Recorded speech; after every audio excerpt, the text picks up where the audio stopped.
బలోచిస్తాన్లో రాజకీయాలు శరవేగంగా మారిపోతున్నాయి. బలోచిస్తాన్ మాజీ ముఖ్యమంత్రి అఖ్తర్ మెంగల్ నేరుగా పాకిస్తాన్పై యుద్ధం ప్రకటించారు. ఇక పాకిస్తాన్తో వేగలేమని చెప్పేశారు. పాకిస్తాన్ నుంచి విడిపోవడం తప్ప వేరే గత్యంతరం కనిపించలేదని వాపోయారు. ఇక లాహోర్లో అస్మా జహంగీర్ సదస్సులో మాట్లాడుతూ ఆయన తెలిపారు. బలోచిస్తాన్లో పాకిస్తాన్ భద్రతా దళాలు పాల్పడుతున్న దమనకాండను కళ్లకు కట్టినట్టుగా చూపించారు. సీనియర్ రాజకీయ నాయకులు పాల్గొన్న ఈ సదస్సులో దశాబ్దాల పాటు పాకిస్తాన్ శుష్క వాగ్దానాలతో కాలం వెళ్లబుచ్చిందని మండిపడ్డారు. బలోచిస్తాన్లో అల్లర్ల వెనుక విదేశీ హస్తం ఉందని ఇప్పటివరకు పాకిస్తాన్ బుకాయిస్తూ వస్తోందని, ఇవన్నీ పచ్చి అబద్దాలని మాజీ ముఖ్యమంత్రి అఖ్తర్ స్పష్టం చేశారు. లాహోర్ సదస్సులో ఆయన ఇంకా ఏమన్నారో చూద్దాం.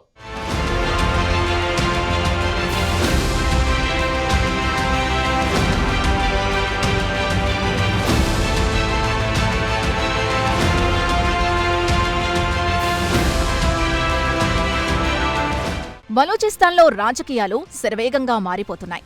మాజీ ముఖ్యమంత్రి అఖ్తర్ మెంగల్ బహిరంగంగానే తాము ఇక పాకిస్తాన్తో కలిసుండలేమని తేల్చి చెప్పారు. ఇక పాకిస్తాన్తో తాము విడిపోవాల్సిందేనని, మీ దారి మీది మా దారి మాది అన్నారు బలోచ్ మాజీ సీఎం. ఆయన లాహోర్లో అస్మా జహంగీర్ కాన్ఫరెన్స్లో మాట్లాడారు. ఈ కార్యక్రమానికి సీనియర్ రాజకీయ నాయకులు కూడా హాజరయ్యారు. పాకిస్తాన్ దశాబ్దాల తరబడి బలోచ్లను మోసం చేసింది. ఇచ్చిన హామీలను ఒక్కటంటే ఒక్కటి నిలబెట్టుకోలేకపోయింది. పాక్ మిలిటరీ అరాచకాలు ఇక భరించలేం. బలోచిస్తాన్లో మీరే అత్యాచారాలు చేస్తారు, అఘాయిత్యాలు చేస్తారు, దీని వెనుక విదేశీ హస్తం ఉందంటూ ఇతర దేశాలపై నెపం నెట్టేస్తున్నారు. ఇవన్నీ ఇప్పుడు ఆరోపణలని అఖ్తర్ మెంగల్ పాకిస్తాన్పై మండిపడ్డారు. బలూచిస్తాన్ సంక్షోభానికి కారణం అంతర్గతంగా ఒకరిపై ఒకరికి నమ్మకం లేకపోవడమేనని అన్నారు. ఈ సందర్భంగా ఆయన 1971లో బంగ్లాదేశ్, పాకిస్తాన్ విడిపోయినప్పుడు యహా హమ్ సహీ వహా తుమ్ సహీ అనే నినాదాన్ని వినిపించారు. పాకిస్తాన్పై బలోచ్ రాజకీయ నాయకులు తీవ్ర అసంతృప్తితో పాటు అసహనంతో ఉన్నారు. లాహోర్ మీటింగ్లో మాట్లాడిన తర్వాత ఆయన నేషనల్ అసెంబ్లీకి రాజీనామా చేయడం బలూచిస్తాన్తో పాటు పాకిస్తాన్ రాజకీయాల్లో పెనుదుమారం రేపింది. ప్రస్తుతం పాకిస్తాన్ తీవ్రమైన ఆర్థిక సంక్షోభంలో కూరుకుపోయింది. టీటీపీ మిలిటెంట్లు తరచూ పాక్ భద్రతా దళాలపై దాడులు చేస్తూ పాకిస్తాన్ ప్రభుత్వానికి సవాల్ విసురుతోంది. ఇక బలోచ్ రాజకీయ నాయకులు ఇక తాము పాకిస్తాన్తో వేగలేం, మీ దారి మీది మా దారి మాది అంటూ తిరుగుబాటు బావుటా ఎగరవేశారు. ఇటీవల అఖ్తర్ మెంగల్ లాహోర్లో అస్మా జహంగీర్ సదస్సులో మాట్లాడుతూ బలోచిస్తాన్లో పాకిస్తాన్ దమనకాండను కళ్లకు కట్టినట్లు చూపించారు. ఇటీవలి కాలంలో బలోచిస్తాన్లో పాక్ ఆగడాలు విపరీతంగా పెరిగిపోయాయి. ఇక్కడి ప్రధాన రాజకీయ నాయకుల్ని పక్కన పెట్టారు. రాజకీయ కార్యకలాపాలపై నిర్బంధం విధించారు. మీడియాకు స్వేచ్ఛ లేకుండా చేశారు. పౌర హక్కుల్ని కాలరాశారని చెప్పుకొచ్చారు.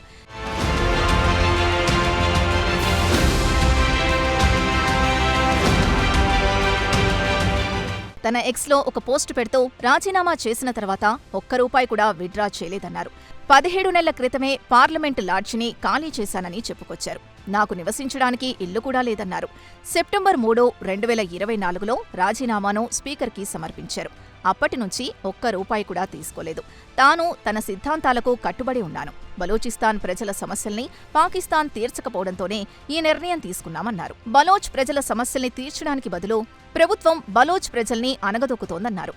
బలోచిస్తాన్లో పాక్ ఆగడాల గురించి చెబుతూ బలోచిస్తాన్ కాలి బూడిదైపోయిందన్నారు. బలోచిస్తాన్లో కేవలం గ్రామాల్ని తగలబెట్టలేదు, పాక్ భద్రతా దళాలు బతికున్న వారిని, బలోచ్ పౌరుల్ని ఆ మంటల్లోకి నెట్టారు. పాకిస్తాన్ ప్రభుత్వ అధికారులతో డిన్నర్ మీటింగ్లో తాను పాల్గొన్నాను.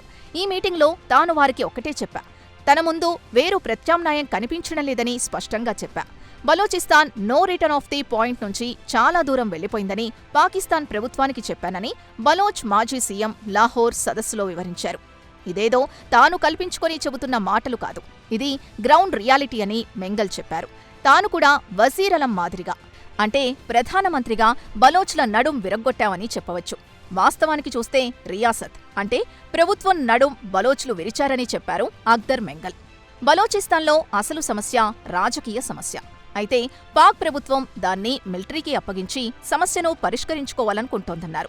ఇక పాక్ మిలిటరీ దమనకాండకు అంతే లేకుండా పోయింది. ఇదే బలోచిస్తాన్తో తాను ఉన్నా తనతో పాటు డాక్టర్ మాలిక్ కూడా ఉన్నారు. పుట్టి పెరిగిన ఈ ప్రాంతంలో తమపై నిర్బంధం విధించారు. ఇక్కడే మా తాతలు తండ్రుల సమాధులున్నాయి. అక్కడికి కూడా తమను వెళ్లనీయకుండా నిర్బంధించారు. రాజకీయ సమస్యను రాజకీయ కోణంలో పరిష్కరించకుండా మిలిటరీ ద్వారా తుపాకులతో బెదిరించి బలోచ్ ప్రజల్ని దారికి తెచ్చుకోవాలనుకుంటున్నారు. మీరు ఇలానే అమాయక బలోచ్ ప్రజలపై దమనకాండ సాగిస్తూ పోతే తాము చూస్తూ ఊరుకోలేమన్నారు. జనవరి 31 చివరి తేదీ కాదు, మళ్లీ జనవరి 31 వస్తుందన్నారు మెంగల్. ఇక పాకిస్తాన్లో పరిస్థితులు కూడా ఏమంత బాగాలేవన్నారు.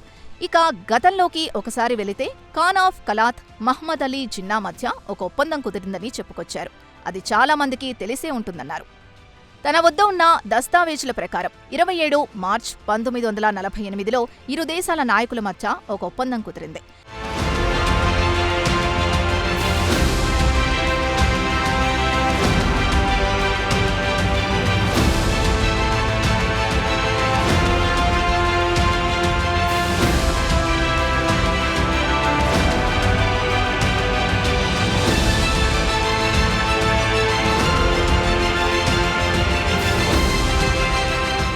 పాకిస్తాన్కు 15 ఆగస్టు 1947లో స్వాతంత్ర్యం వచ్చిందని సంతకం చేసిన కాగితాలు తన వద్ద ఉన్నాయన్నారు. ఇక పుట్టిన తేదీని కూడా కావాలనే దాచిపెడితే ఎలా అని పాక్ పాలకుల్ని ప్రశ్నించారు. ఆగస్టు 15ను కాస్త చెరిపివేసి 14కు మార్చే వారితో తాము ఏమి ఆశించగలమో మీరే చెప్పండి అన్నారు బలోచ్ మాజీ సీఎం. ఫామ్ 14ని మార్చవచ్చేమో కానీ ఒక దేశం పుట్టిన తేదీని పాక్ పాలకులు మార్చేశారని ఆయన ఆవేదన వ్యక్తం చేశారు. సరే, 14 ఆగస్టు లేదా 15 ఆగస్టు 1947లో పాకిస్తాన్ ఏర్పడింది అనుకున్నా, అయితే మార్చి 27, 1948న జిన్నాకు ఖాన్ మహ్మద్ యార్ ఖన్నా మధ్య ఒప్పందం కుదిరింది. ఆ తర్వాత 7 నెలలు గడిచిపోతాయి. మరి 7 నెలల కాలంలో బలోచిస్తాన్ ఎక్కడుందని అఖ్తర్ ప్రశ్నించారు. ఎవరితో ఉందని ఆయన నిలదీశారు. తాము బ్రిటిష్ కాలనీలో ఉన్నామా లేదా హిందుస్థాన్లో భాగమైనా అయి ఉండాలి. పాకిస్తాన్ చరిత్ర పుస్తకాల్లో కూడా ఇది తనకు కనిపించలేదన్నారు. మరి బలోచిస్తాన్ ఎక్కడుందో మేము పాకిస్తాన్లో లేం, హిందుస్థాన్లో లేం, బ్రిటిష్ వారి పాలనలో లేం అంటే ఈ 7 నెలల కాలంలో బలోచిస్తాన్ ప్రత్యేక దేశంగా ఉండిందనేది అఖ్తర్ వాదనగా కనిపిస్తోంది. అయితే జిన్నాతో చేసుకున్న ఒప్పందంలో బలోచిస్తాన్ ప్రత్యేక దేశంగా ఉంటుందని ఇరువురు నాయకులు అంగీకారానికి వచ్చారు. దీని గురించి వివరంగా చెప్పాలంటే చాలా సమయం పడుతుందన్నారు. 4 మంత్రి పదవులు బలోచ్లకు ఇస్తామన్నారు. వాటిలో కమ్యూనికేషన్స్, డిఫెన్స్, ఫైనాన్స్, విదేశాంగ మంత్రిత్వ శాఖలు తమకిస్తామన్నారు. మీకు సంతకాలపై నమ్మకం లేదంటే వాటిని పరీక్షలకు పంపించుకోవచ్చునని తన వద్ద ఉన్న ఫైల్స్ చూపించారు. మహ్మద్ అలీ జిన్నా మరణం తర్వాత ఆ దస్తావేజులను పాకిస్తాన్ ఎక్కడ పాతిపెట్టిందో ఏమో అని ఆయన ఆగ్రహం వ్యక్తం చేశారు. 2023 తర్వాత నుంచి పాకిస్తాన్ ఆగడాలకు అంతే లేకుండా పోయింది. డాక్టర్ మారంగ్ బలోచ్ బలోచిస్తాన్ నుంచి ఇస్లామాబాద్ వరకు లాంగ్ మార్చ్ చేశారు. ఆమెతో ఎంత దారుణంగా వ్యవహరించారో తెలుసా అని నిలదీశారు. మీకు కశ్మీర్, ఫలస్తీన్ గుర్తుకొచ్చిందేమో అంటూ చురకలంటించారు. ఎముకలు కొరికే చలిలో మీరు జైల్లో ఉన్న మారంగ్ బలోచ్పై చల్లటి నీరు పోసి వారికి ఆతిథ్యం ఇచ్చింది తమకు గుర్తుందన్నారు. పాకిస్తాన్ రాజధాని ఇస్లామాబాద్లో బలోచ్ తల్లులు, పిల్లల్ని అరెస్ట్ చేసి వారిని చిత్రవదలకు గురిచేశారు. రాజకీయంగా సమస్యను పరిష్కరించకుండా 1970లో చేసిన నినాదం యహా తుమ్ వహా హమ్కు కట్టుబడి ఉంటామన్నారు. ఇక మీతో కలిసి బతకలేం, ఒకే ఇంట్లో ఉండి రోజూ తన్నుకునే బదులు వేరువేరుగా ఇరుగు పొరుగుగా ఉండటమే మేలన్నారు. మీరు చేసే అరాచకాలకు యావత్ ప్రపంచం సాక్ష్యమన్నారు బలోచ్ మాజీ సీఎం.